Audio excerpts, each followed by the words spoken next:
उत्तर भारत की एक सर्द और कोहरे भरी रात थी। अजय गांव के छोटे से रेलवे स्टेशन पर खड़ा था, अपनी ट्रेन का इंतजार कर रहा था। चारों तरफ सन्नाटा था, इतना गहरा कि अपनी सांसों की आवाज भी कानों में गूंज रही थी। ठंड इतनी तेज थी कि उसकी उंगलियां सुन्न हो रही थी।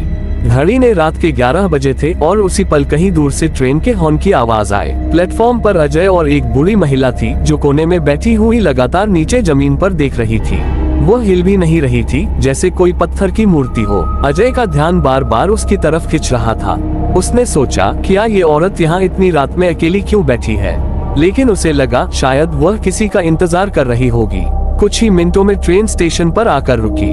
ट्रेन का पहला डिब्बा अजीब तरह से खाली था। अजय ने बाकी डिब्बों में झांका, लेकिन उनमें लोग भरे हुए थे। उसे अकेले सफर करना पसंद था, इसलिए वह पहले डिब्बे में चढ़ गया।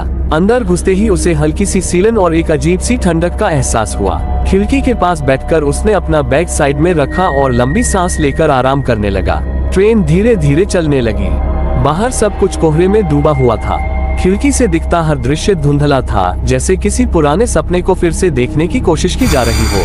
ट्रेन का डिब्बा पूरी तरह खाली था, लेकिन अजय को ऐसा लग रहा था कि वह अकेला नहीं है। उसने ध्यान हटाने के लिए अपना फोन निकाला, लेकिन नेटवर्क गायब हो गया था। जैसे जैसे ट्रेन आगे बढ़ रही थी, अजय के अंदर एक अजीब बेचैनी बढ़ती जा रही थी। डिब्बे में लाइट बार बार झपक रही थी और ठंड इतनी बढ़ गई थी कि उसकी उंगलियां बर्फ जैसी हो गई थी। तभी उसे अपने पीछे से एक धीमी सिसकने की आवाज सुनाई दी। अजय के रोंगटे खड़े हो गए। उसने पलट कर देखा, लेकिन पीछे कोई नहीं था।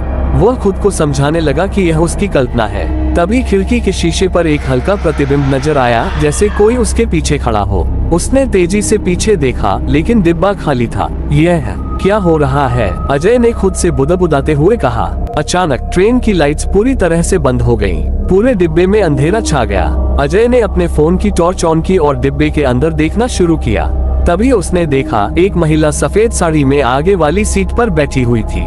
उसके बाल बिखरे हुए थे और चेहरा झुका हुआ था। आप कौन है? अजय ने हकलाते हुए पूछा। महिला ने धीरे धीरे अपना चेहरा उठाया।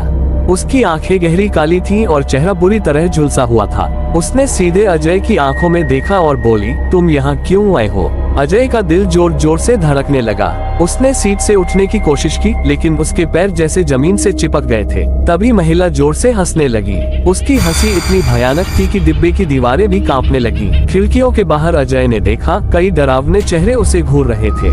उसकी आंखें चमक रही थीं और वो खिड़कियों से अंदर आने की कोशिश कर रहे थे। पूरे डिब्बे में भूतिया साए भर गए। हर सीट पर कोई न कोई साया बैठा था और सभी की नजरें अजय पर थीं। अचानक ट्रेन एक झटके के साथ रुक गई।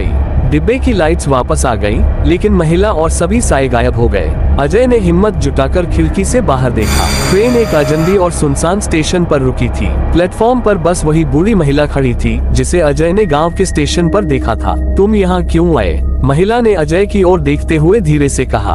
अजय ने कांपते हुए पूछा, ये जगह कौन सी है? महिला ने जवाब दिया, ये वह जगह है जहाँ लोग आते हैं, लेकिन कभी वापस नहीं जाते। महिला ने अपने चेहरे पर से घूंघट हटाया। उसका चेहरा और भी डरावना और जला हुआ था। वह धीरे धीरे अजय की ओर बढ़ने लगी। अजय ने डर के मारे आंखें बंद कर ली।